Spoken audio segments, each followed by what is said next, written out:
একদম হালকা ঝোল পাতলা। কাঁচকলা, গাজর, আলু, পটল, কাঁচা লঙ্কা, সেদ্ধ ঝোল।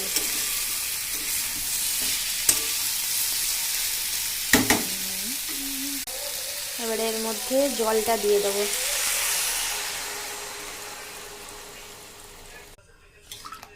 জল দিয়ে দিলাম, একবারে প্লেন পাতলা সেদ্ধ ঝোল। ঢাকা দিয়ে দিলাম, এটা এখন কিছুক্ষণ থাকুক, সেদ্ধ হোক। ব্যাস কমপ্লিট আমাদের পাতলা সেদ্ধ ঝোল।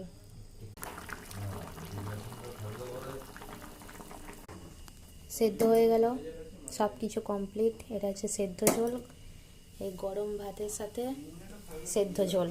এইভাবে পাতলা সেদ্ধ ঝোল করে খাবেন, শরীরের পক্ষে উপকারী।